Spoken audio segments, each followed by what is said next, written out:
would like to thank the NFL Foundation for their generosity in making this course possible.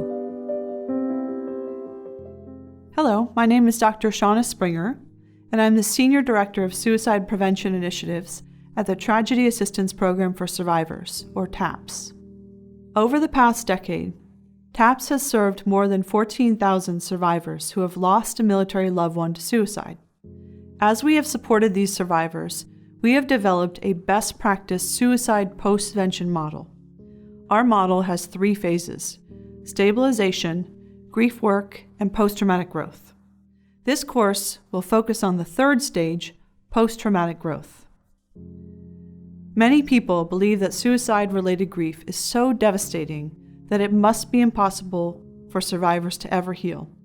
In fact, suicide loss survivors actually have a unique ability to achieve post-traumatic growth after loss, if they are well supported during their healing journey.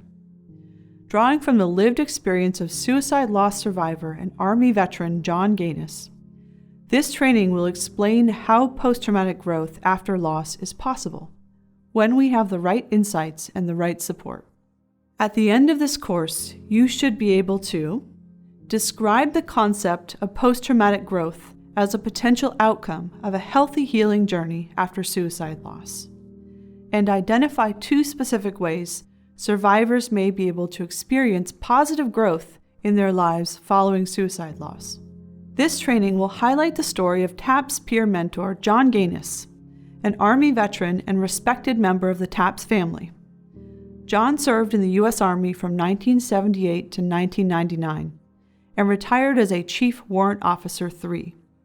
Jon is the surviving father of Jon Ganues Jr., who served in the U.S. Air Force and died by suicide in 2009.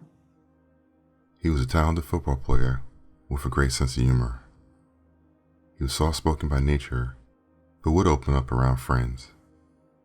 He was highly regarded in his Air Force squadron, was one of their fastest runners, and had a lot of potential.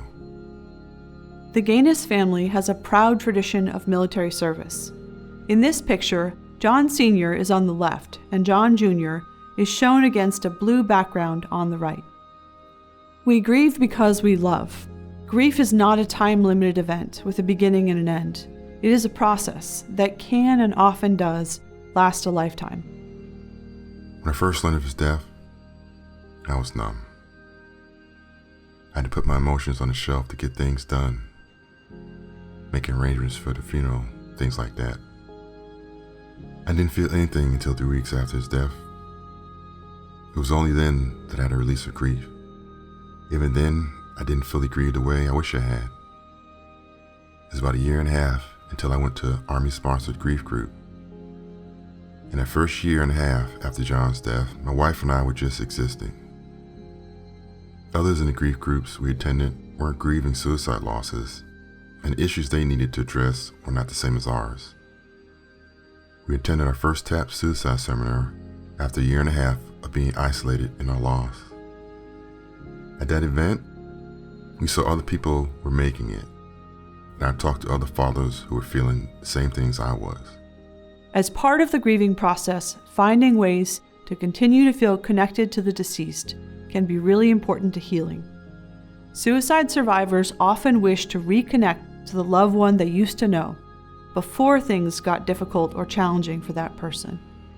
Assisting them as they access memories of their loved ones when they were healthy allows wounds to begin to heal and those relationships to be remembered and continued in a way that is more helpful in the grief process. It's a good relationship. I talk to him a lot. I speak to him about what's going on and how we miss him. Anytime I want to have a conversation with him, I do. I wish he was here physically, but I know he is spiritually. Post-traumatic growth is a term developed by researchers Tedeschi and Calhoun in 1996. They believe that when people experience growth after trauma, they develop new understandings of themselves, the world they live in, how to relate to other people, the kind of future they might have, and a better understanding of how to live life. Suicide loss can be devastating, with an impact that lasts a lifetime. However, what we know is that post-traumatic growth is possible after suicide, and that the healing journey can present opportunities for this growth. Growth means you have started to live your life in a new way without your loved one, and you started to do activities that show you still have an ability to work, continue to learn, and make connection with others. In the TAPS Suicide Postvention Model, there are 3 specific tasks that occur within each phase. In the post-traumatic growth phase, the first task is finding meaning from the loss, which can happen after a time of soul-searching. From the pain of loss, survivors can emerge feeling an intentional way of navigating the future, living in honor of the loved one. Jon shared that everything he does in TAPS and in charitable work well beyond TAPS is done in honor of his son, Jon Jr. I never thought I'd volunteer as much as I do. I love giving back. It makes me feel good. When I became a peer mentor, being able to help other grieving fathers was extremely rewarding.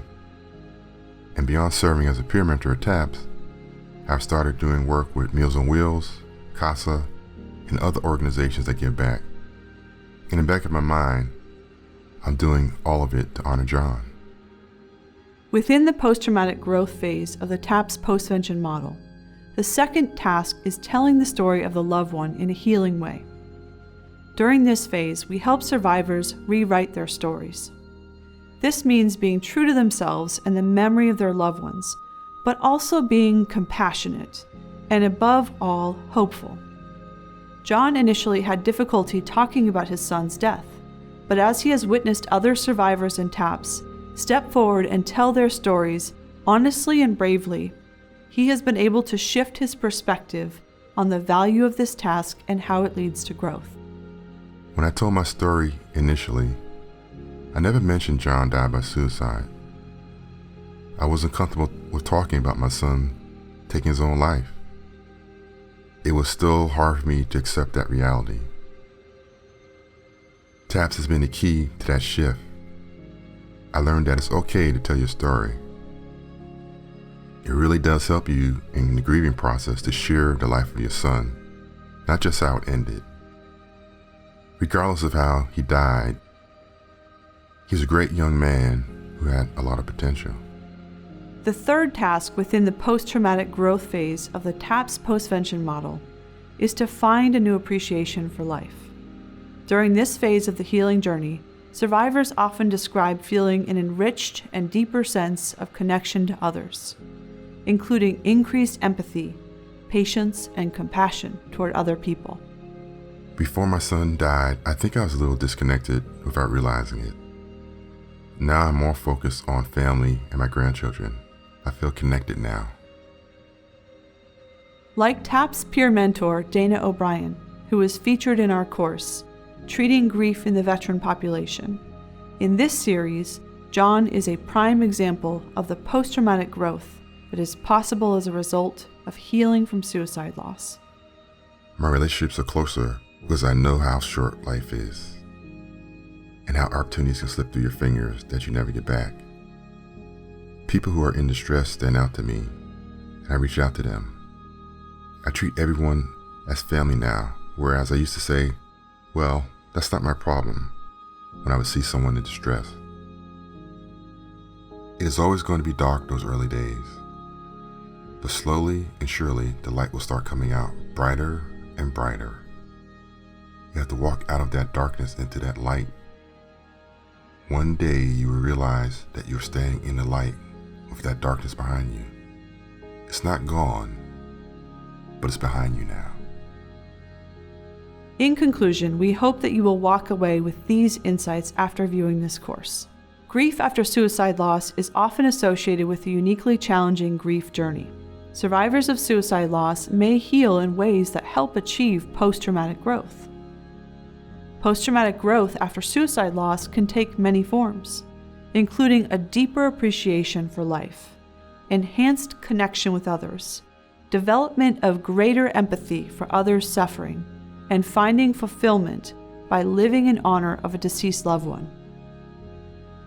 TAPS Institute for Hope and Healing offers 60-minute deeper dives to help us understand grief and loss. These courses are free thanks to generous funding from the Boeing Foundation. There are 2 particular courses that may be especially relevant. These are entitled Suicide, Grief, and Trauma, and Grief to Growth, a Roadmap to a Healthy Grief Journey. To learn more, you can access both of these courses by visiting www.taps.org/suicide postvention and clicking on the link below trainings. Thank you for taking the time to take this course and for caring about our country's service members and veterans.